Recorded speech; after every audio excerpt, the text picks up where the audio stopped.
Ladies and gentlemen, welcome to the Animal-Based Dad podcast. This is the show where between my guest interviews with subject matter experts and topic-specific deep dives, the aim is to arm you with actionable insights and information on how to prioritize your metabolic health and improve your overall health and well-being. Ladies and gentlemen, in today's episode, I sit down with a brother-in-arms, Dr. Christopher Brandlin, who is a US-based attorney turned political disruptor who is taking on the movement of challenging big pharma, big agriculture, big food, and the entire broken health system in the USA. Dr. Brandlin is someone I've got tremendous respect for. I love the fact that he has taken his PhD research doctorate and is using it to help influence health policy. That's his ambitions, that's his goals. In today's conversation, we sit down and we get into some of the detail on what Dr. Brandlin is up to, the views and the visions that he has for America as a future, and the hopes and aspirations that he brings to the political front. I love that he's getting involved in the political space because as much as I'm someone who advocates for metabolic health, I also understand that if you really want to drive change, the place that you do that is through policy. And so Christopher is going direct to the point, direct to the source, taking the tiger by the tail, the bull by the horn, so to speak, and wanting to be at the forefront of influencing that health policy in the USA. And I have no doubt in my mind that he can bring tremendous positive change should he be successful. And I obviously hope that he is. So please sit back and enjoy today's episode. And if it resonates with you, please have a look at Christopher's support page. I will include that in the episode description. Please support him if you are based in the USA. He's someone who has a tremendous amount of good hope and heart and passion to bring. Also, I've introduced BioSymm Technologies in our ecosystem concept, so have a look at that. That's at the end of the episode, and the link is in the description. We are crowdfunding right now, and we need people who are health conscious and want to see positive change to get behind us and be part of our founding community. Dr. Brandlin is part of our founding community. I'm immensely pleased to have him on board and look forward to the positive change that we can bring together. Ladies and gentlemen, welcome to the Animal-Based Dad podcast. I'm your host, Ricky Duplessis, and today we have a very special returning guest to the Animal Dad podcast, Dr. Christopher Brandlin now. Welcome back to the show, sir. Well, thank you, and it's been an honor to be back on the show, too, and I'm very appreciative of you because we've met, I think, like last year, maybe on LinkedIn through our colleague Martin, I think, and we kind of shared so many things in mind, and it's kind of amazing because LinkedIn is a professional networking platform, so you don't see too many carnivores going crazy on LinkedIn. But then when you see them, you're like, wow, this is a unique one of all the bunch because most of the people on LinkedIn are really uptight professionals and they're just talking about promoting their business. And this is my growth of my business right here. And this is what I'm doing. But none of them talk about health. And most of them are far from health, as you may know. Yeah, correct. Yeah, no, it's been a hell of a journey, and unfortunately, you've had a bit of a rough experience with LinkedIn. We should probably cover that off. Yeah, let's talk about that. Right? Let's bash them. I'm going to expose them. Talk us through what happened. So I like a lot of offensive humor, as you probably noticed, Ricky. But I don't push the envelope too much, and actually, I got a couple of warnings, but I kept it pretty clean. And I have a lot, I think like my followers and all of my connections were growing to a good extent. They're like, hey, they got this crazy attorney and he's running for Congress and he's crazy about health and he's doing all these stunts and he just turned 40, but he can still all these stunts. So I was growing, and so I was getting a lot more support. But one thing you'll notice, Ricky, is that the person who runs LinkedIn, one of the founders, one of the CEOs, his name is Reid Hoffman, and he is a very, very far left Democrat, the worst you can probably imagine. He was a frequent customer at Epstein Island. He admitted that. He's also funded all the lawsuits against Donald Trump, and he is the biggest donor for the Democratic National Committee, basically, the DNC. And then not just that, when you think about like the platform itself, LinkedIn was purchased from Microsoft in 2016. A lot of people don't know that. So if you know Microsoft, Bill Gates, indirectly the whole platform is run by Bill Gates. So if you state anything that goes against the agenda of Bill Gates, promoting lab-grown meat and plant-based crap meat and having Mm. soy boobs and I don't know, having sex changes. If you don't promote his political agenda, you say anything against that, you're going to get banned. And you and I started noticing that they were censoring all of us, that especially when we're promoting ketogenic animal-based Yeah. diets. We're all getting censored. So I got a couple of warnings, and then some of them are just like, some like a basic one, like, hey, be careful, pharmaceuticals can do more harm than good. Immediately censored. I'm like, it's just a basic thing that people should know, that there should be consequences to pharmaceuticals. So the main thing was like I had different accounts. I got suspended on prior occasions when I spoke out against the vaccines, because I've had Mm. LinkedIn since um, 2011, right when I passed the bar exam, when I got a job at a big firm in downtown Los Angeles. It was a requirement for all the new attorneys to get a LinkedIn account. So you got a LinkedIn because they want to basically, hey, we got to build your connections, but we also want to build the law firm. The law firm Yeah. wants to have all of our attorneys, getting connected and getting a good reputation for the law firm. And it wasn't until I became like Carnivore 2018 and shortly afterwards, and LinkedIn, I started like, hey, let's focus more on like animal-based diets. Pharmaceuticals, not only do they almost end my life, but they're killing a lot of other people. And then Yeah. when the Yeah. vaccines rolled out, you and I both saw that, everything that talked negatively and like just expose the consequences of the vaccines was getting completely censored. Just the fact that like even some of the doctors that were like, the guy that invented the PCR test, we talking Mm. about the fallacies of the PCR test. Yeah. If you talk about, you just reference it. And then when I was referencing actual peer-reviewed journals in the, like for example, the Journal of Hepatology, where it's discussing the high rates of liver failure after getting vaccinated, I basically just showed the public and I cited it in APA format. And they said, and they banned it, or like they shut it down, they took it down, and they gave me a warning for misinformation.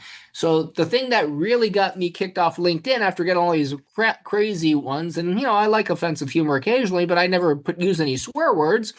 It's like right when I basically made a post like it was a meme saying men cannot get pregnant, and it banned Mm. me. Basically, that's a be your last and final warning for misinformation. I'm like, okay, so when you got LinkedIn, a total democratic, really far left, woke as hell platform, banning me for saying men cannot get pregnant. And sorry, there's only two different genders that God created. There's males and females, okay? And if you think you're 100%. any other gender, then you should probably see a psychiatrist. But anyways, it's very common known that biological men cannot get pregnant. But when I Correct. stated that, I got banned for misinformation, and that's how far we have fallen. So, it's very troublesome. But I'm glad I stayed connected with you, Ricky, through our other platforms like Facebook and Instagram, and some Yeah. other options too. Is that we can keep spreading the good word and make sure that we're kind of that's one good thing about technology nowadays. I always don't like, hey, technology can make you lazy. Spend too much time on a computer, video games. Like, no, technology can allow us to expand our communications to promote the good word of health, natural, and fitness. And this is something that I Yeah. admire you too. Yeah. No, awesome. And yeah, I remember I noticed you went quiet for Yeah, a and I'm while, and I glad was we like, have the WhatsApp, and I think you were yeah, messaging me, and I was like, oh yeah, I forgot to tell you, Ricky, I got yeah. banned. Saying men cannot get pregnant. And then yeah, I put a post out on LinkedIn, and I think a bunch of people hopped across to Facebook and Yeah, connected with you you there. and Amy So definitely, yeah, I really appreciate that, because I had some other people like found my email on my website, my law firm website, and something like, hey, what happened to you? Like yeah, we enjoyed your humorous memes like every week, or your crazy exercise videos, and all of a sudden you went disappear. I'm like, yeah, sorry, but LinkedIn believes men can get pregnant, and when I said men cannot get pregnant, I got banned. That's what happens. madness, So eh? Madness. yeah, it's okay. Oh, But all right. So Chris, you've completed your PhD. Congratulations on that. Thank you. Because when we first spoke, you were my second guest, so you were episode 2. That came out in April of this year. So it's been Yeah. it's been a minute. Um, Yeah. you've since completed your PhD. Congratulations on that. You're Thank you. running for Congress, Yes. which again, I hope that's going well. But the thing that I love most is your online presence and the advocacy that you're doing for metabolic health, public health, and just being a badass at 40 because Yeah, you're in I think better everybody shape. should really practice what they preach, and that's what Oh, I yeah, try to do. 100%. And what's amazing, Ricky, is that even though I stayed in try to stay with fitness after passing the bar exam 14 years ago. So I was 26 years old when I passed the bar exam. I was saying, and then I had those, when I got wrecked by the doctors, which was my wake up call in like 2016, 2017. I had a couple of years where I was just kind of very sick, but then I started Mm. getting back to it. But I would say I'm in the best shape I've ever been in right now since like 2000. I want to say probably almost competition level. So Mm. that's why I may actually do an INBA all natural bodybuilding competition. Now that I'm age 40, I can do the 40 and over bracket. Nice. Yeah. Yeah. And there's a lot of other 40s that really don't take care of this. So I think I could do it. I'm going to do that probably. I have a bull riding contest, another one coming up. I did my first one, as you probably saw a Yeah. couple months ago, and I didn't die. I didn't break any bones. I only lasted about 4 seconds, but it was still longer than a lot of the kids young. Because most of the people that do bull riding contests, they're actually in college. So Yeah. because colleges they have competition teams, and then a lot of these kids from these teams they'll go to bull riding contests around the country to kind of help make money and all that too, so you can make money. But I beat out most of the younger kids because most of them got like stomped on like at 1 or 2 seconds. But if I make the 8 second mark, the championships are held in Las Vegas, which I'm mainly at. Okay. And Nice. Yeah. so that'll be the end of next year, and it's going to be right before the campaign elections. It's right going to be before the state and the federal elections Okay. because Cool. I'll bring up some comments, a preview of my announcement, but there's a lot of things you could do at a state level too. So that'll be a very interesting candidate right before he's going to get elected for political office, whichever office it is.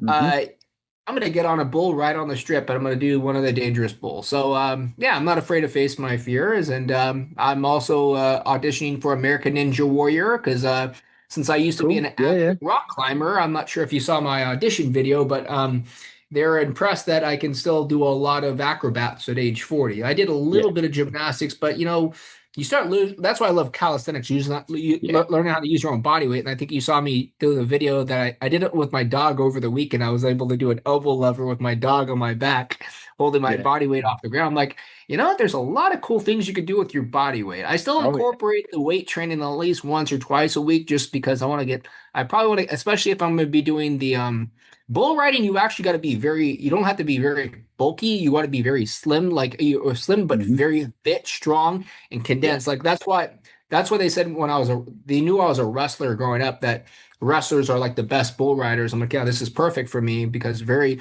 strong and very condensed with your own body weight.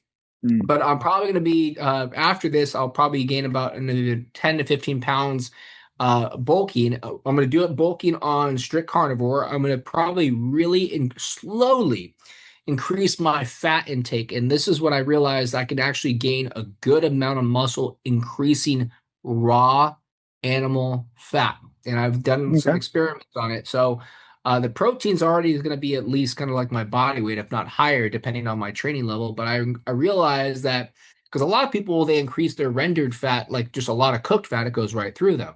And Mm. I learned when I started incorporating a lot more raw fat, it's not going right through me. I'm absorbing more, and my energy and my libido went way up. So it's good. Like I was checking my testosterone levels. My testosterone levels are getting like closer, like over like 1,000 now.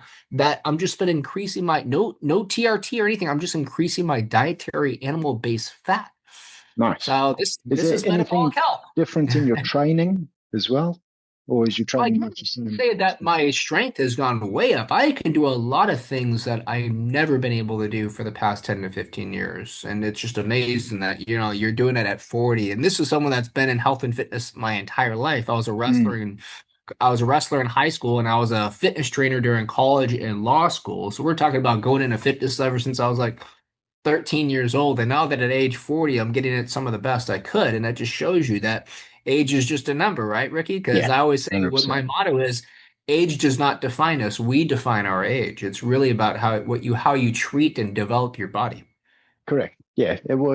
It's 100% how you use your body. And unfortunately, the majority of people our age, especially men, hit their 30s, and then after 30, they just become increasingly sedentary, Oh yeah. and you just lose it.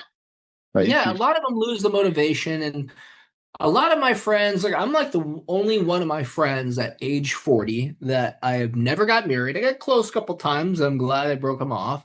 I did some family law for a lot of friends, and it made me, if you do family law as an attorney, it makes you never want to become like get married to a lot of it because you yeah, see like the you worst, said that you the see the first worst thing. divorce and you're like, oh my God, this is worse. And I don't have, and I always say I don't have any kids that I know about. It really depends, Yeah. but I realize that like, that's usually their excuse. But I still have some friends in the carnivore industry or the carnivore groups that, they have wife and kids and usually, but they found the right wife and they know how to raise their kids.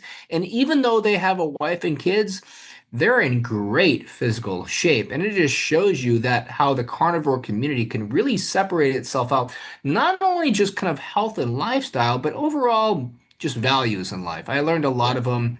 You are a lot more moral behavior, ones they could trust, and they'll look out for others before they start looking out for themselves. And this is something I really appreciate. And this is why I always say that my true friends are in the health and like carnivore industry and the fitness industry.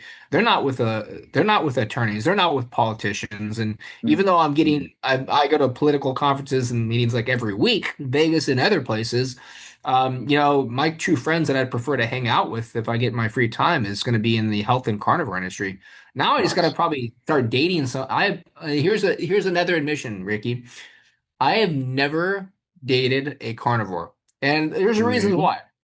No, because the past like even let's say after I had those gut surgeries like Yeah. 2017 repeated getting my test, like I took a couple years off to just really kind of improve and heal myself, and then I started dating occasionally after that. But when I got into more and more involved in the core groups, I did not want to just say like right like someone at another kind of a carnivore meetup or function or conference or hack your health or meat stock. I'm like, if I get in a relationship with another carnivore and we have a falling out, I'm going to most likely have to see her at another event. And it's Yeah, going to be true. kind of awkward. And if I have someone that I date, if I meet somewhere in a different atmosphere, and I really got to stop dating girls with legal problems because sometimes I don't know they have legal problems. And then I just found out, like, oh, that's why you're dating me. So I have two past girls that have dated me and now you know what? They only dated me for a free legal help. And it was No. so clear. And I've had a couple of the carnivores recognize that too. And they're like, she's just using you for free legal advice. And actually, Yeah, you can do that's weird. physically, Chris, you can do a lot better than her. And just morally, you can do a lot better than her. But maybe it's my sympathy for like, some girls that are going through some tough times and Oh, like, oh yeah, by the way, since you're an attorney, I had this issue come up. So it kind of sucks, and you're not gonna hear this from a carnivore. They treated me like I was a piece of meat. That's what they treated me. oh, dude. Oh, All that's right, and during the so bad. campaign, I don't, I already got 99 problems. I really don't want That's so 100 bad. problems You, sometimes. you've So I'm you've taking a little just break made off. me appreciate being married that much more. 'Cause Exactly. So you don't have to deal with the stupid dating scene. And I that's what I'm like, don't okay, think I when it could finally redo the settled dating down, thing. if once I get like some kind of like really coasting in life, but that's one other thing a lot of girls didn't like. They're like, you're a little too wild. I mean, you travel around the country a lot. You're never really at home. And and like, you may die on a bull and you go skydiving every couple months. You're not stable. I'm like, oh, I'm a very active guy. I'm not like active like I'm like, sleeping with a girl. I'm just Yeah, active yeah. like in physical my lifestyle. That's my active. But a lot of them, Yeah, maybe I should just it's point there are probably a lot better women, or at least in the health, and I probably should go back dating in the fitness industry. That one, those are the best women I've ever dated, to be honest with you. So Yeah, you want to date someone who you are at least morally and values aligned with.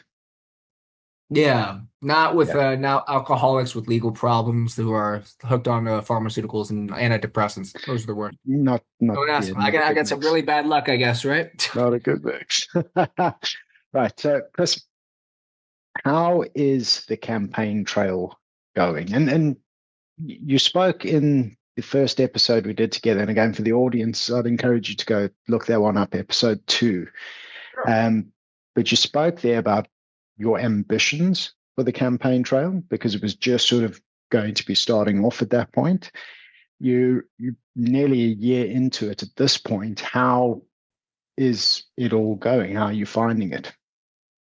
Actually, I've learned a lot through the first year because this is my first time running for any type of Mm, political office, which I told you right when we kind of started, before this podcast started, where you and I were talking. I'm like, if you've never ran for political office, it's good and bad.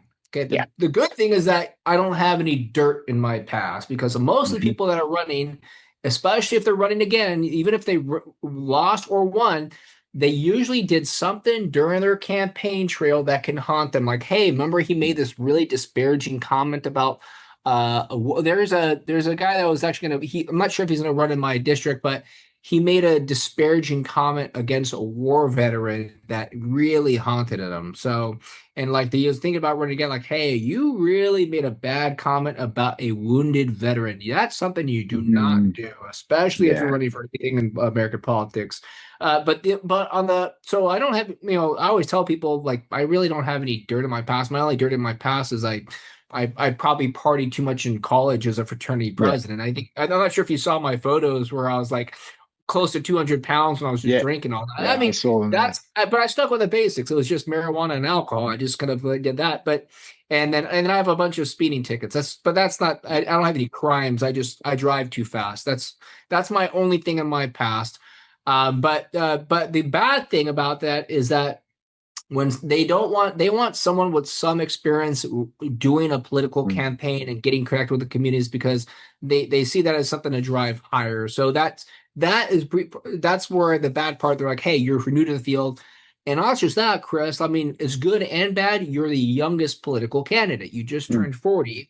Most of the people that are running for office are between 50 and 60 right now. But, yeah. they're like, and you're very unique because you're the only one that's doing really intense health and fitness as an attorney and a research doctor, and you got an MBA. So most of the other ones, they don't have an extensive background like you. Even though you're the youngest, you still have the most diverse and credential background. So that's working for me.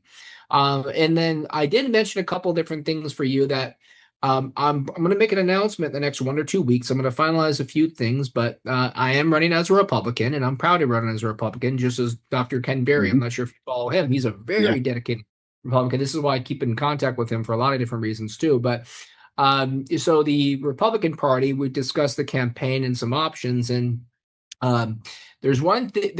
So even though you're in the UK, and we kind of discussed it, that UK you have counties and Hmm. your national, but your national controls almost everything, right? Correct. Yeah. In the UK. So here in the United States, it's a little different.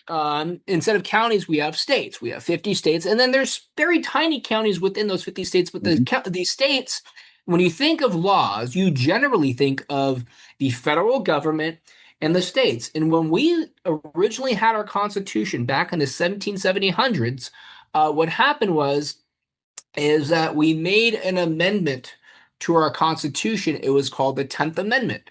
And the 10th Amendment basically changed it up where said like because they said, hey, the founding fathers did not want too much control with the federal government. All the 50 states are going to have certain controls. There's going to be certain controls that they can do for the American public that the federal government can never intervene. You'll still have your federal agencies for almost everything you can imagine, but the states, Mm, You cannot really control. The federal government cannot intervene. So they call that the state police powers. It's the idea of federalism. The idea and theory of federalism is you do not want too much control for the federal government over the states.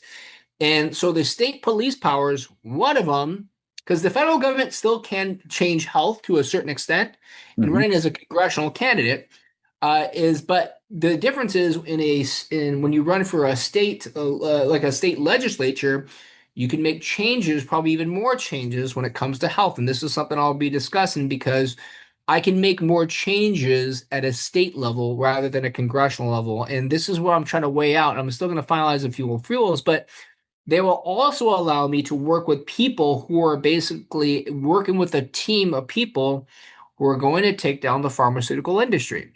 So if Nice. I take this option, I'm going to finalize a few things, but this is going to be part of my announcement.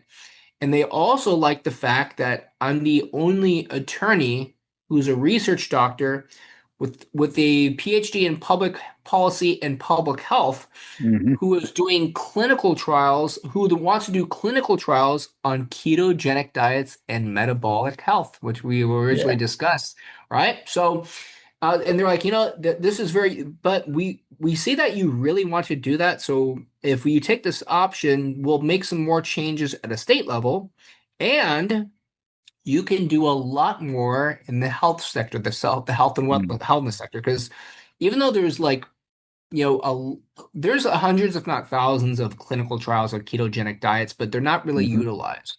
And I could be the one that embraces it to a higher extent to show that I almost want to take blood markers, and if you get the authorized consent, and when you want to get a clinical trial, because everybody's like, hey, what does the science say? They refer to clinical trials, but the Yeah. clinical Yeah. trials are always skewed, and this is why you always be cautious when it comes to a clinical trial because there's a monopoly in the Mhm. United States where big pharma, the pharmaceutical companies, are the wealthiest industry in the entire world by Hmm. far.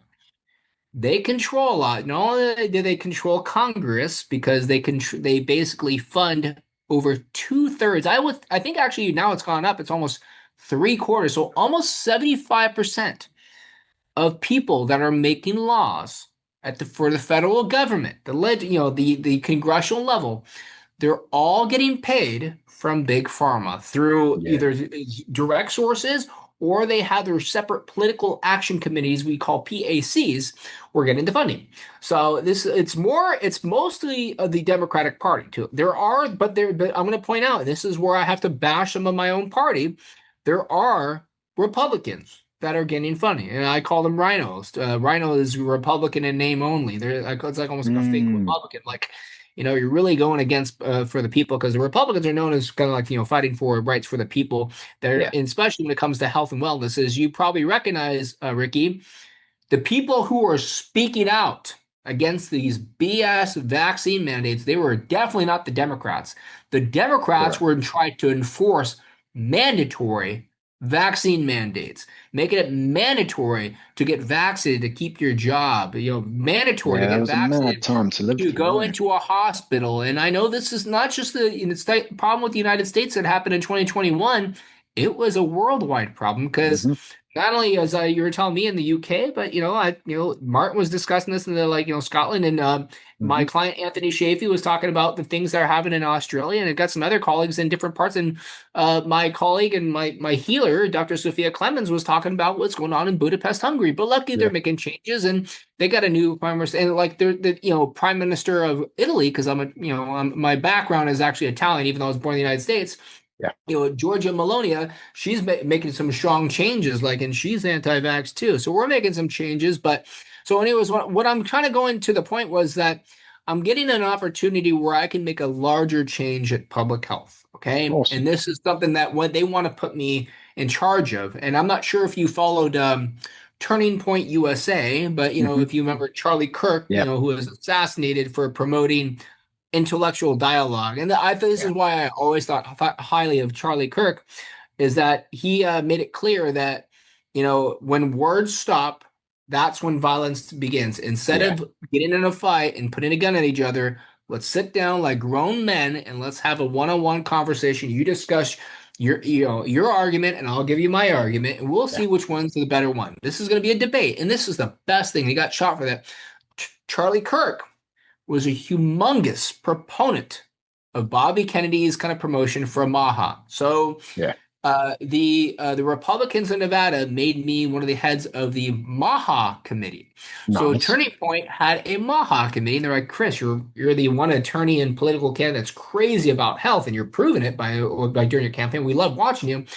Why don't you be part of this too? So they're giving me a lot more options in health and wellness sector. So this is the good part of my Awesome. campaign, and I'm really excited about making this announcement in the next 1 or 2 weeks after I finalize a few details. I'm going to have to meet with the governor's office in the next couple of weeks. So yeah, it's a Cool. lot better option. So even though I had a couple people stab me in the back for bad relationships, by the way, I always tell people like, sometimes if you do good for people, I'm not sure how religious you are, Ricky, but Yeah, uh, no. but I but I'm I do kind of believe in a lot of religious kind of phrases in the Bible, and one of them is from Proverbs. I think it's 17:19. It's basically, give a loan to the poor and God will reward the lender. It implies that if you keep doing some good acts to help Yeah. embrace humanity, even if they can't help you back, or even if the other person stabs you in the back and the heart, which was what happened to me a Hmm. couple months ago, if God's going to reward you, and I'm seeing this coming to mind, and I think the entire Nice. carnivore community is kind of seeing the same thing. They're trying to do Yeah. something, and I think we're building.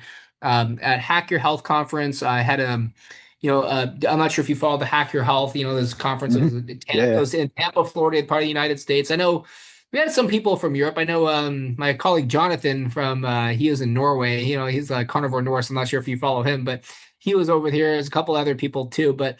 Um, I had a sit down with if you know the carnivore bars, the Yeah. supplement that they do in the United Yeah. States, really cool because he makes them perfect, by the way, too. Everybody that tries to make them on their own, they can never make them that good. So Philip Meese and I built a good relationship with him over the years because he's also a veteran and I promote him.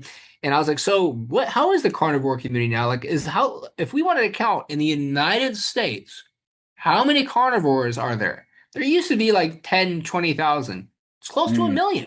That's what it is. He's nice. like, he's like, maybe not strict, but I would say majority like Yeah. carnivores, like, semi-carnivores up to a million. But then when you think of the ketogenic diet, now you're talking about 50 or 60 million. Yeah. So we're Easy. seeing our community, especially not just in the United States, Ricky, but probably worldwide, is Oh, growing to globally. a Yeah. good extent. Yeah, for sure. People are waking up and they're realizing they can heal so many different conditions without the use of drugs or medication. And this is Mhm. something I've always liked to promote.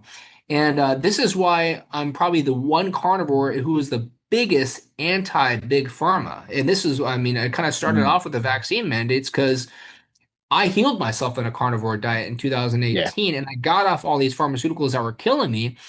And when the vaccines were getting forced out, I mean, I'm obviously very biased against pharmaceuticals. It almost killed me. So I Mm, had to speak out, but I think a lot more carnivores should recognize that it's not just about going carnivore. It's about getting off dangerous medications and drugs that's yeah. killing you too. Because it Yeah, I doesn't think, matter if you have a clean diet. If you're taking this shit, it's going to put some damage on you. I think Anthony Chafee articulated that point quite well.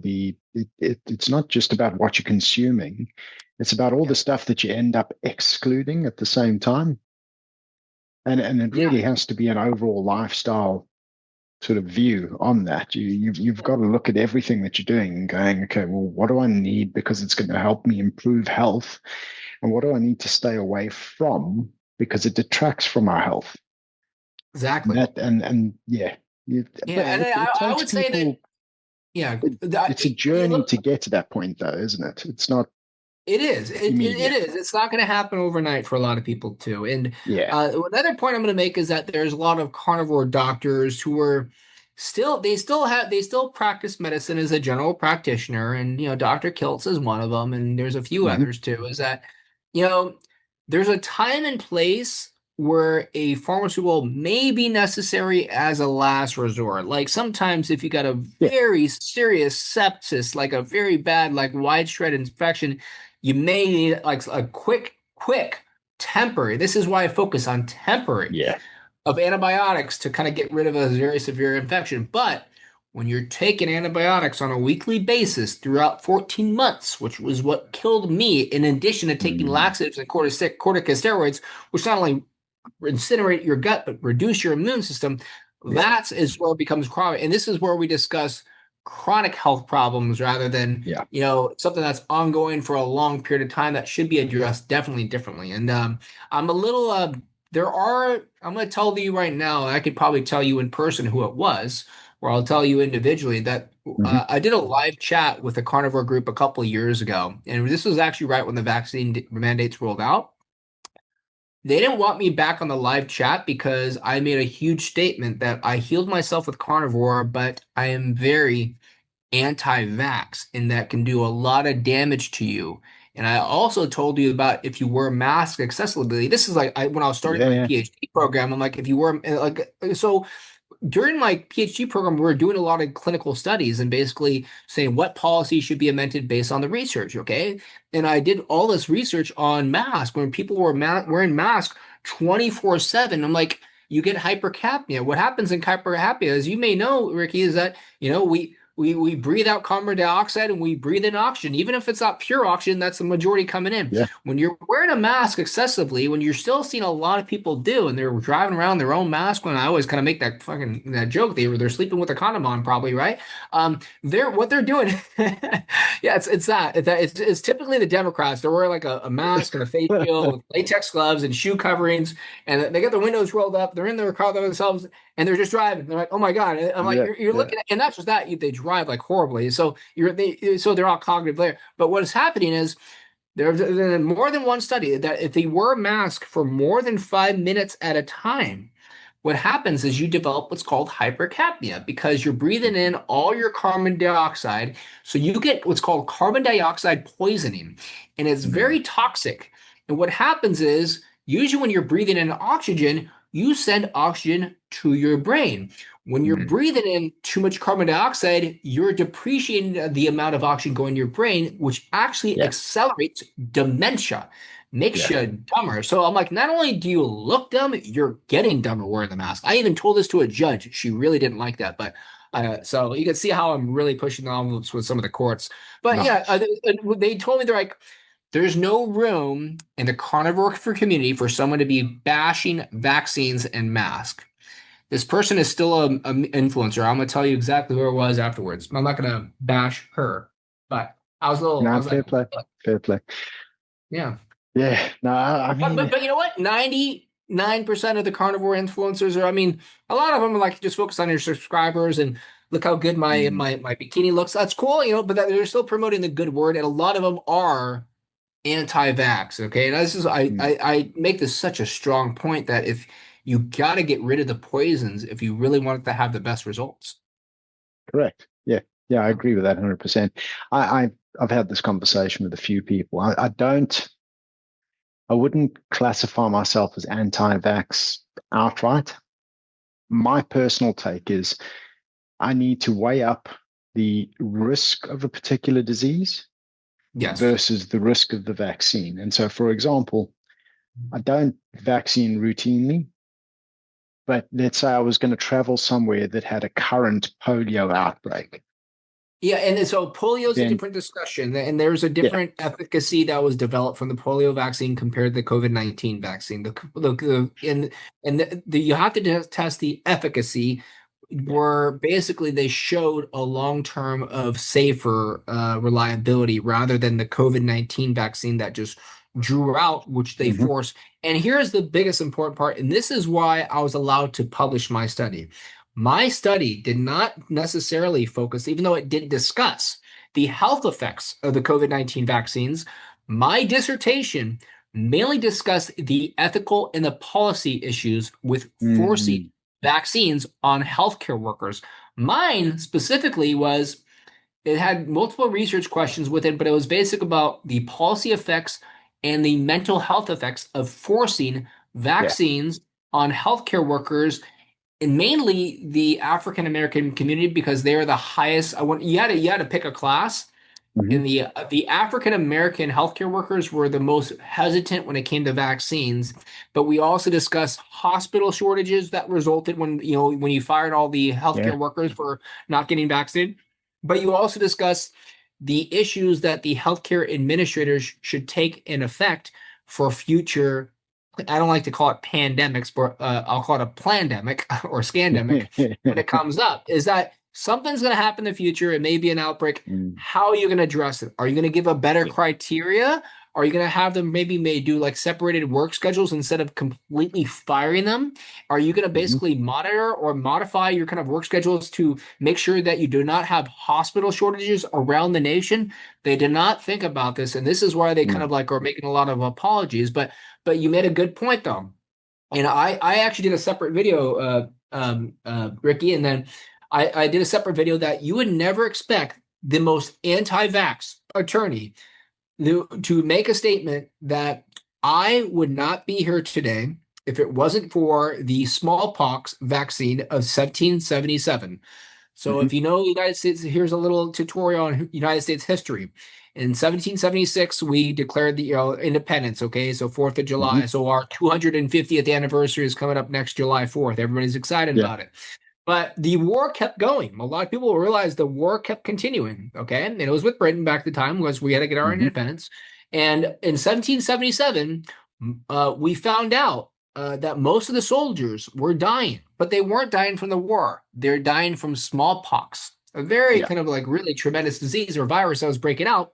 So George Washington, our very first president, spoke with the Surgeon General, and we said, "Hey, we need to do what's called how can we keep our soldiers from dying from the smallpox?" And he said, the best way is to do an inoculation, basically. So an Yeah. inoculation is different than it's very similar to a vaccine. That's why I called it a vaccine, because in inoculation, you take a live form of a virus. They actually took it from the pus from the American soldiers who were infected from smallpox, but they used that to basically inject into other soldiers to inoculate it before they actually got the disease, which Yeah. actually was another sense of herd immunity, which you may have heard Yeah. that more than once, Yeah. right? Yeah. Yeah. But it's a little different because you're using a live active form.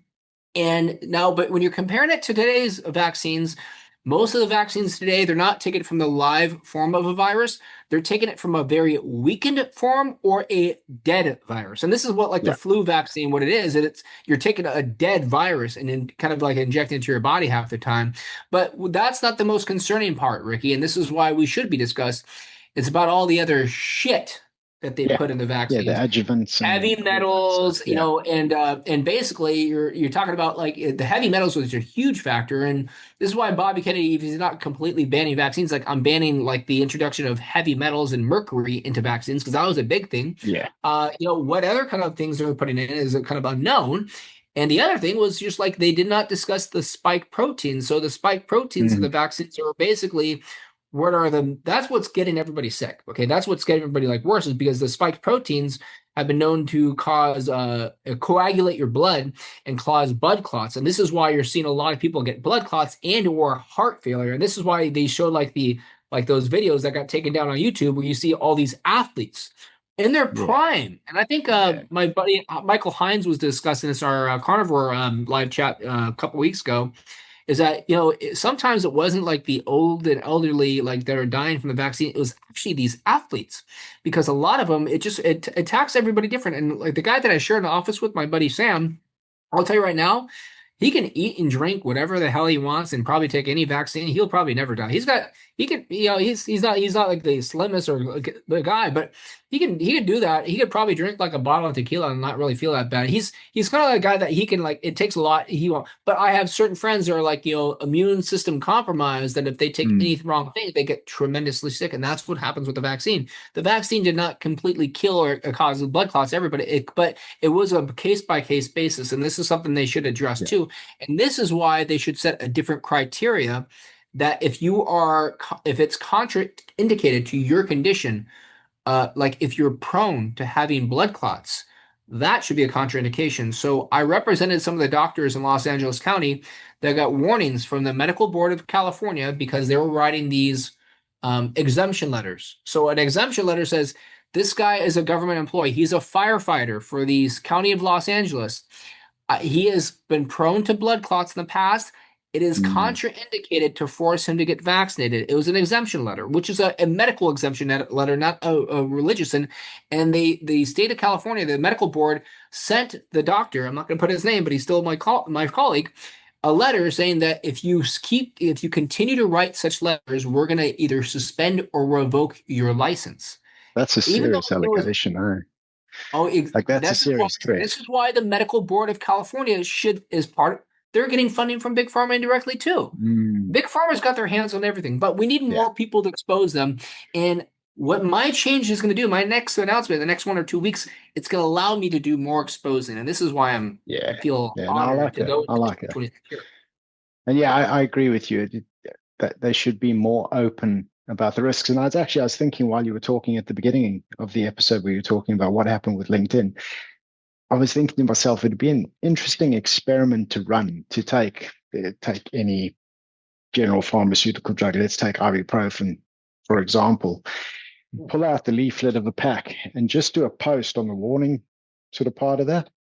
Oh yeah, you Uh, just post a warning Just, label, you like, could get censored or banned for it, right? just post the warning that's on the actual pack of the pharmaceutical itself, and just watch the LinkedIn will go mental. Like you'll get banned in an instant because you're spreading Yeah, you're misinformation. thinking of like, mainly when it comes to like non-steroidal anti-inflammatories, you're thinking of like the damage that it can do to your liver because acetaminophen is basically the main thing that it really damages is your liver and liver toxicity. And your liver, God gave our livers to process certain toxins, but we weren't made to process those kind of toxins too. And Yeah, this is why I and think of certainly the not majority of properly. pharmaceuticals is that God did not intend for us to put that crap into our body.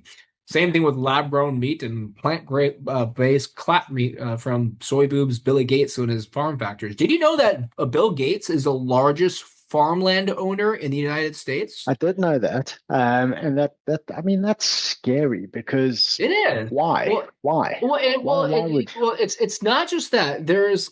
It's also creating, I call it an agricultural monopoly. So what happens Yeah, is the major kind of like large corporations, not only in the US, but worldwide, is BlackRock and Vanguard. And you were seeing yeah, this, that they're like the wealthiest kind of giants. They all kind of own the most farmland. But what they do is not only do they kind of take over where it becomes too expensive for hardworking American farmers to afford the farmland, but what they do is if they do lease it, they so you can own it and you can lease it out to the American farmers. There's a reason why the bankruptcy filings have been the highest in the past 4 years. Okay, it's right when these large corporations started buying more and more land, including foreign nations like China. China like was started buying land, and this is why some of the politicians like, hey, don't get another blade of grass. But what they do is they lease it out to the farmers on almost unconditional terms where they cannot afford the lease. yeah, So what happens is they cannot afford the lease, they cannot, and they're restricted from having open pastures, which is kind of like mandatory to that's have like a yeah, really good quality farm, to have really good cattle. You want to make sure they're yeah, roaming around, right? So they would say, hey, we're going to give you a good deal, but we're going to give you a very small, but at the end, but every year or every kind of like if it's a 5 year lease, they'll do a substantial increments in the lease terms where they cannot afford it. And this is why the bankruptcy filing. So we call it unconscionable terms. Unconscionable means like an unequal bargaining power. And mm, this is why a lot of American farmers are struggling right now. I'm actually trying to do another podcast with the American farmer to kind of expose like, hey, there is a method, and I have it. And I'm going to discuss with Bobby Kennedy's team too. nice. I want to make meat affordable again. Like because Yes, come the do that in the highest UK for us as well, Oh please, yeah, it's a because the worldwide price of thing. meat, We yeah, have is the ridiculous. same kind of generalities though too. There's too many restrictions on American farmers and worldwide farmers, and I know it's going to happen in farmers in the EU too. Is that they're having too many restrictions and regulations. They're not allowing their cows to open pasture, and you're having these large corporations, not just the United States, but also in Europe and around the world, that are owning so much of the farmland. They make it unaffordable for farmers to produce cattle, and then what the farmers have to do is they have to jack up the prices for the meat Mm, just to sustain, and they're not even earning that much money. They're yeah, barely surviving. If we could put some restrictions on that, we can make meat more affordable again. And this is why I also kind of yeah, propose wherever you are in the world, if you're United States, buy from your hardworking American local farmers. Okay, if you're in the UK, do the same thing for your UK, because that's Yeah. actually an indirect way, not the biggest effect, but an indirect way on how you can make meat more affordable again. You need to basically farm to table, because when you start putting too many distributors in between yourself and the Yeah. farmer, what it does is it basically they're going to be taking cuts and cuts and cuts and cuts, Mm. and that's going to make the farmer go out of business. And we're seeing a lot of farmers go out of business. Well, just to give you an idea, here in the UK, lamb, for example, lamb is not cheap. So by No. no means is lamb cheap, but the lamb that you find in the supermarkets is from New Zealand. Yeah, and that's why this is why, as a Republican, a lot of people they're like, hey, don't be bashing Trump. I mean, like he is a much better president than Biden, but I do not support the idea of us getting our meat from Argentina, because I met the Argentina president at in DC in January, because I went to the inaugural Mm. ball, and he was actually at one of the, because there's all these different balls that they have, like the different like celebrations, like dinners. I had a chance to meet Millie, and he's a really good outspoken person. Like, I think highly, but we should not be getting our meat from him, even though you may slightly reduces the prices of meat indirectly. You're going to make the prices higher later, because you're going to put the American farmers out of business. And wherever you are in the world, you support your people of that country, which Yeah, means if I'm in America, I'm going to make America first. And that's what we should be doing. And we should make American farmers first. And the same thing that you're going to be having in the UK. same If you're in going to the make UK. the Yeah, farmers sure, in the UK 100%. farmers first for your priority, you're not going to be getting that bullshit from New Zealand. Yeah, Right. 100%. And the weirdest part is the food system is so broken here that although the lamb is not cheap, the New Zealand lamb is cheaper than locally grown lamb, which I cannot wrap my head around. I can't understand Yeah. I'm how not that sure what is the kind of like. reality. Because Yeah, but the Wales, same thing, you got to think of what the damage is going to do to your local farmers. And if they and look at, even if it's just going to be for lamb, I mean, if your local farmers are producing livestock across the board, not just lamb, but mm, cows and bison, elk and goat, and like and also different types of like poultry and chicken and eggs and everything like that, indirectly you're going to be shutting them down. So this is why every country needs to support their local farmers, and this is why, yeah, like, this is part of my campaign, is not only make America healthy again, and it's going to make it's actually going to be probably make Nevada healthy again as a priority too, as part yeah, of my announcement. But it's going to be like, support your hardworking farmers, and this is yeah, like wherever you are in the world, those farmers are the true backbone and heroes of every country, because they're the ones that put real food on the table for you and your yeah, family. 100%. Couldn't agree more. Couldn't Yeah. agree more. So let's talk through your training at 40. Oh yeah, crazy. Yeah, let's So what training's always different. It really we've depends spoken on about calisthenics. if I'm doing a fasting, if I'm doing a refeed. I may do another, like, 2 or 3 day fast in the next couple of weeks, but I learned that I toned down the training. I do more kind of like mobility work, just Mhm. light training, like when fasting, because you can still do some training while you're fasting. But at the refeed, once I get my body kind of more absorbed, then this is where I kind of step it up and start doing some heavier weights. Yeah. I'm doing a lot more calisthenics, but I'm trying to see how many muscles I can utilize at once in any kind of calisthenics. And this is what I liked about the calisthenics workouts, is Yeah. because it's not just, doing a simple bicep curl. You're doing something at all, it's complex muscle groups and Mm. it's basically using your entire core and body weight. And sometimes if you're doing it well, just like those levers that I'm doing, you're doing a great a leg workout too. So I'm not doing any Yeah. cardio. Okay. If I do, I'll just do what I like doing is I like doing some grounding in the morning. And Mhm. if I go out of town, I'll try to find a place where I can go to a long park, and I'll probably just do a very long walk in the park. And because Yeah. I like to do a lot more barefoot walking. This is something that's getting me stronger now too, and it actually helps my biomechanics, because the more and more shoes, and the more like if you're this is why I like kind of barefoot training too, is because if you're wearing elevated shoes throughout the day, your biomechanics change, because your hip flexors start getting tightened. This is something I Yeah. learned as a personal Yeah. trainer too, that all my female clients, they had the worst hip, knee, and like ankle problems because they wore high heels throughout the day. I'm like, no, Mm. get some. So I'm doing a lot more barefoot training. I just joined a Ninja Warrior gym in Las Vegas. Nice. So, Nice. and I'm still doing walk climbing on the weekends too. So I still do the That's walk climbing awesome. Ninja Warrior gym, it's basically doing a lot more grip training, but we do have to do jumps to get on certain platforms, and that's something Hmm. I'm struggling right now. So I'm gonna start, it kind of sucks because I've had a prior hip surgery, so I can't like it limits me from doing really heavy squats. I can actually do deadlifts, but not squats.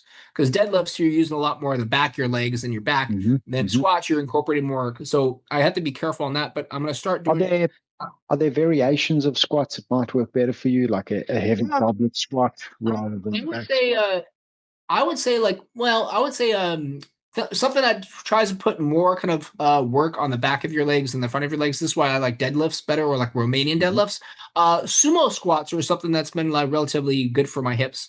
So sumo squats, and what I've also been trying to do is just a lot more just weighted single leg squats too. So single leg Yeah, squats is something where I can focus because I noticed this like, ever since the hip surgery. If I just did normal squats, I'm gonna have the stronger leg kind of like take over and like basically it'll be imbalanced. And this is why when I yeah. started doing like some single arm push-ups in the office, I'm like, hey, you guys got to switch it up. I know you guys are all right-handed, but I've been doing this for all my. But look, I'm gonna start doing left hand. I'm gonna show you. I'm gonna switch it up Mm. each one, and I'm gonna you know what I'll and like the recent one is I did like single arm knuckle push-ups too, and I'm also doing a lot more grip strengthening. And this is why you see me do those fingertip push-ups and fingertip handstand Yeah, push-ups because most of the Ninja Warrior competitions, you're gonna need a lot of grip strength. And this is why yeah, I'm doing a lot more rock climbing on the weekends. And then I'm still kind of incorporating a lot of just grip workouts itself because for the bull riding. So for the bull yeah, riding, it's not just clench your legs. And this is why I'm trying to do more sumo squats because you need your inner thighs, you need your adductors to get yeah, stronger and the back of yeah. your leg. You need to have a very strong grip. Okay. And even though I'm right-handed, my actual grip arm is my left hand. So this is kind of like, a lot of people, if you ever realize there's always if you're right-handed, you're typically, right hand dominant where you're stronger with the right hand. Not Hmm. only coordination, but strength wise too. So now I have to be, for some reason, I have a better control of my left hand right here when I'm just doing the grip on the bowl. Yeah, So, yeah. so I'm just doing a lot more just single arm work right now. I'm doing like, Nice.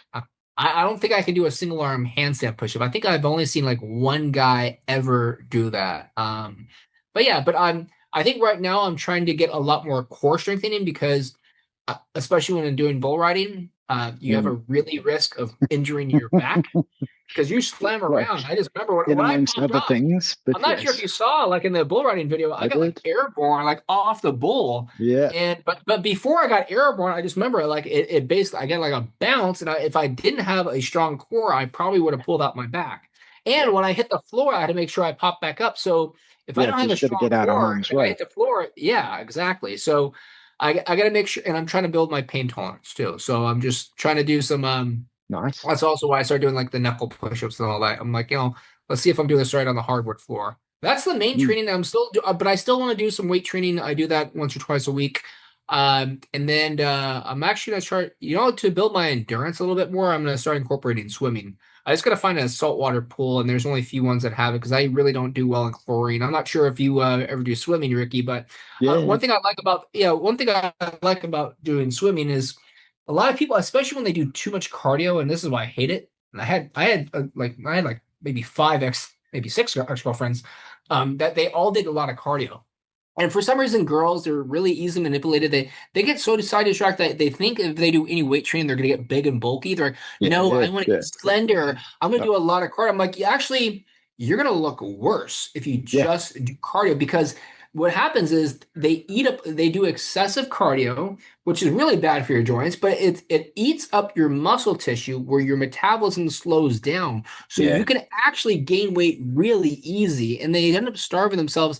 And this is why I kind of made the comment in my video that I did with the plantar love. I was like, you don't do excessive cardio. Don't do just cardio. You can do some moderate cardio. Maybe do some sprints. I like doing sprints if you can. And yeah, this is why if you ever look, compare the body of a sprinter compared to like a marathon runner. Marathon runners, they look like shit. Okay, yeah, they have like chicken legs in a pot belly. It's like a pigeon or something like that. If you ever see sprinters, they're very well developed. It's correct. fast twitch muscles, and you can probably burn so many more calories if you think about it, but you're still maintaining your muscle because you're not doing it for more than a couple minutes. Yeah. But I always try to explain this, especially as a personal trainer, and kind of get involved in fitness as well. You'll recognize it that there's so many girls, they're just so manipulated that they think that they just have to do only cardio, and Mm. they look like a malnourished vegan, and it just looks horrible. So Oh, it's not even that. I mean, I've had the good fortune. I've remote worked since late 2017, early 2018. And instead of working from home, I dropped my kid off at school and I set up at the local health club because they've got a little cafe attached to it. So I'll sweet. set up in there for the day. I remote work from there. And then over lunch, I'll go get a workout in, come back, finish the day off, and then do the school run in the afternoon. And there are so many of the members. Now, you got to keep in mind, we're talking about a healthy user bias group to begin with. These are people who understand that their health matters. They're at the gym Good. regularly, making You have a attempts to good look after environment their around health, you. Yeah. correct? But they are still overweight, still out of shape. They use heart rate monitors, and the gym has got these big screens and they have the rankings of how much effort you put in, how much calories you're burning, stuff like that. And there's a number of these women who are at the top of the rankings every month. Like they are burning more calories than everyone else, but they are still out of shape. They are still built Yeah, exactly because the they're burning same as all they their were muscle 5 years tissue. ago. Yeah. Exactly. They're smashing the cardio. They're completely catabolic. And then they're probably eating crap because Yeah. they think they've put in the work to I justify it. had national personal trainer fitness certifications that I kept in almost every kind of dialogue. You kind of focused on the fact of strength training is not only a way to prevent your injuries because it does strengthen your bones Yeah, and joints, but the most important thing is that you need to sustain muscle tissue because muscle tissue is your longevity. And this yeah, is what gives everybody longevity. If you eat up your muscle tissue, I think it was like who's that really hot doctor, fitness influencer, Gabrielle Lyon. She said like, muscle tissue is your longevity. And she's like, I think she's like in her mid to late 40s or late 50s, and she's yeah. got tattoos on, but I think she's she's only a little bit very, older than us. yeah, she's beautiful and fit and hot in my eyes. Mm. She's like, if I ever got married, that would be like the ideal wife for so many different reasons. But anyways, she made a comment. Probably can't say this on the campaign. She says that it's actually physiologically healthy, like mentally and physiologically, that you have to have sex every week. It's a requirement. You have to have sex with another partner, not just don't just do it with your. You Yeah, go find yeah, a partner, and it's got to be a weekly thing. She's like, if you get a chance, do it every day. yeah, And but she's putting together a theory that she's going to see that people's like depression, all that, and like their overall physical health will really improve yeah. if It'll they start improve. doing Yeah, that. This 100%. is what Yeah, yeah, but and also I need to, even though it's getting colder. I'm not sure how cold it is over in the UK right now, but I'm mainly in Vegas, and it's even though it was the triple digits a couple months ago, it's like in the 40 degrees. I still force outdoor workouts because even if it's yeah, cold out, you got to get some sun. So I need to yeah, do at least one outdoor workout. yeah. Unfortunately, I live in the UK, and we've lost all the UV at this time of year. It's gone. Um, So I'm starting like my tan's gone. I've gone pasty white again. yeah. Even though I get outdoors, try to get some Red, time in the sun. maybe do some workouts with red lights too. Yeah, Yeah, but perfect. yeah, just the UK is not conducive to year-round tan. It just doesn't work. Yeah. Before we finish, so BioSymm Technologies, your new AIs, how's that going? Yeah, it's an interesting journey. I'll tell you that much. It's difficult building a startup on the side of your day job, on the side of keeping your marriage and your kids going. It's hard work, but Yeah. it's exciting. I think the concept that we have is something can truly move the needle, and something I hadn't appreciated when I did my master's degree back in 2017 through to 2020.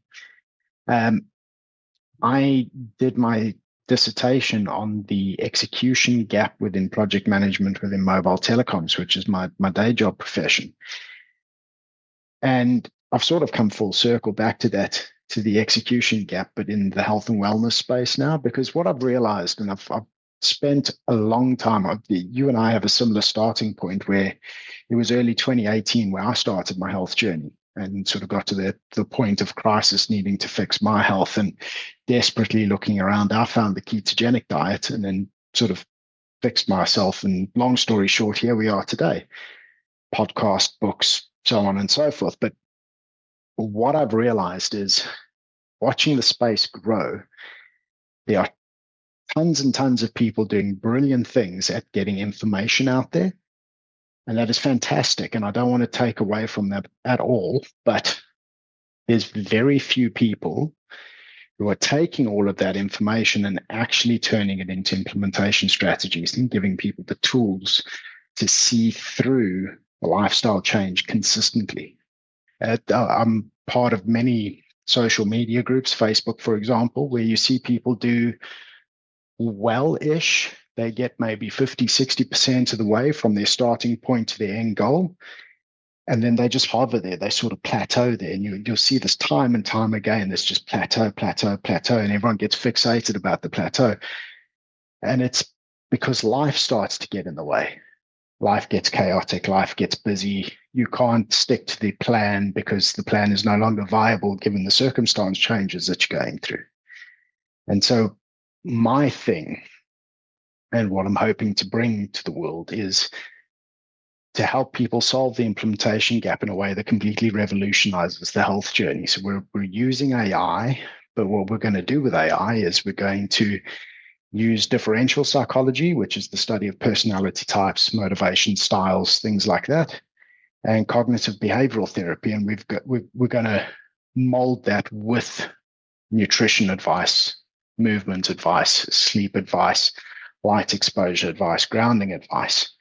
And we're going to give holistic lifestyle coaching, which meets the individual where they are, adapts to the individual's personality, motivation, style, likes and dislikes, and personalizes based on their current circumstance and the chaos that they're trying to navigate, and helps them not just stick to a rigid plan, but move fluidly with their lifestyle and how things are changing around them, but in such a way that they can consistently hit their lifestyle goal objectives.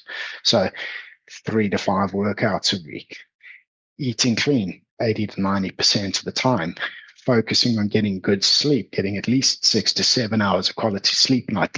Just the basic things that everyone knows that they should do, but most people don't do consistently enough to get the total benefit. So that's what we're trying to do.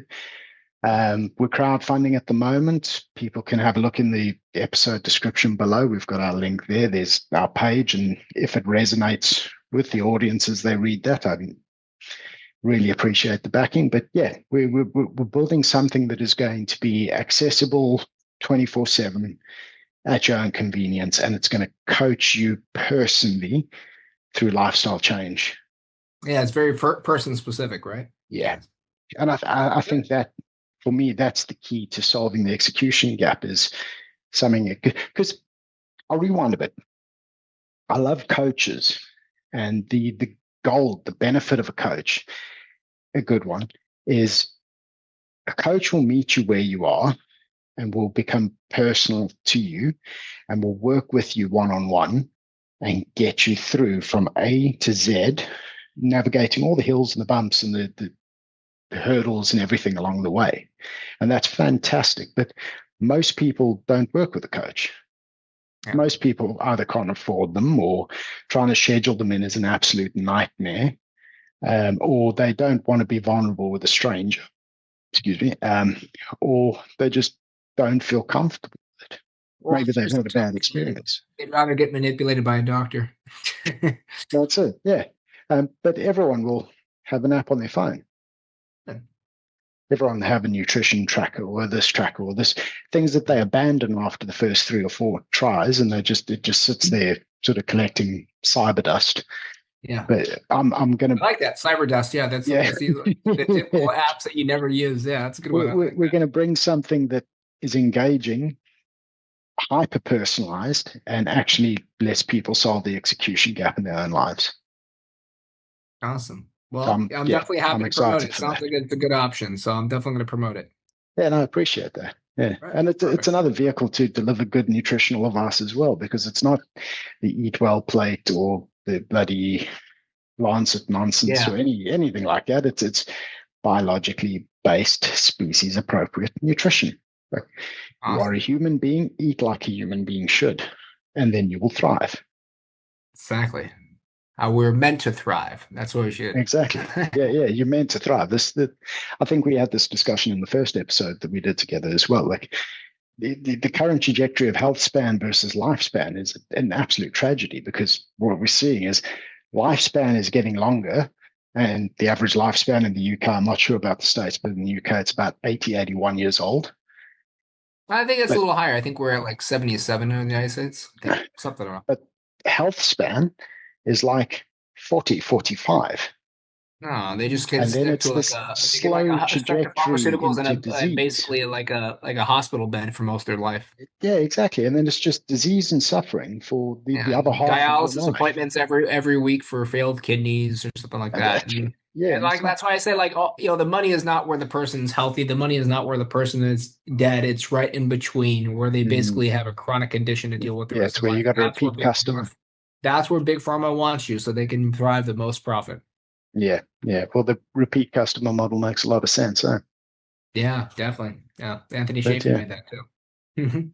no, yeah, we should be healthy and sharp all the way through, and then at the end of our lives, it should fall off a cliff and we die. Done. But, yeah. Well, Perfect. Chris, it's been absolutely fantastic talking to you again. Before we close, what is the one thing that you would like the audience to take away and to have really resonate with them? I think everybody's has their own potential. I always say that, you set your own skies and your limits. And everybody says, no, I can't do that. I can't do this. And as someone who was growing up, not only when I was a young kid, I didn't tell everybody this, Ricky, but I actually found out I was an accident that my parents didn't want to plan on having me. And they're kind of like, because they only want to have two kids, my older brother. So I've already been motivated at the best, but I think that people need to recognize that the only limitation to you in life is your own mind. And this comes to fitness too, is that I always tell people, your mind stops you from doing anything. It's not always your body, it's mostly your mind. Like try to tell someone to say, "Hey, sprint until you pass out." They can't do it. Their Mm, mind will make them stop before they do it. And I think that applies yeah, to everything in life. And I think everybody needs to set their boundaries and push themselves to new limits. Push themselves to new goals. Do something that you did not think that you could do and you can shoot it. And I think I'm a prime example because, I think I pushed some things that I've never thought I would do in my life and now I'm there. I think I'm going to yeah. be claiming and this is why I say the sky's the limits. Awesome. No, I love that. I love that. Yeah. And then for the audience, everywhere that you can find Dr. Brandlin here will be in the episode description. So all of his social media handles and website and stuff like that. So please do look him up. If you're in the States, please support him in his campaign. It'd be absolutely fantastic. And Chris, please keep up the good work, sir. It's brilliant. Yes. I'll keep you posted and you'll be well, you already know part of the announcement we discussed, but you'll be the first to kind of be notified so you can spread the word. Awesome. Look forward to it. Thanks. Thank you, everyone. Thanks for your time, Thank you. Chris. No problem. Ladies and gentlemen, thank you very much for watching the episode. I hope that you found the conversation meaningful and informative, and I hope that it has empowered you with some tools and insights that you can take to tweak and improve your own lifestyle approach in pursuit of optimal metabolic health outcomes. If you've enjoyed the episode, and if you're enjoying the podcast, I'd like you to do me the kindness of please subscribing to the channel, giving it a like, maybe even giving it a share, help to raise awareness and get the podcast in front of as many viewers as possible, because it is my passion to try and help as many people as possible to understand more of the nuance around metabolic health and how to tweak their lifestyle in pursuit of optimal outcomes. Also, if you have any constructive feedback, things that you think I could improve on, any critiques, any criticisms, please do feed them back. I give you my solemn word that I will take them seriously, and I will, to the best of my ability, work to improve and to give you a more refined and more targeted product as a result of your feedback. So I will take it seriously, and I'll do what I can to improve the show. But again, thank you very much for watching. Keep thriving.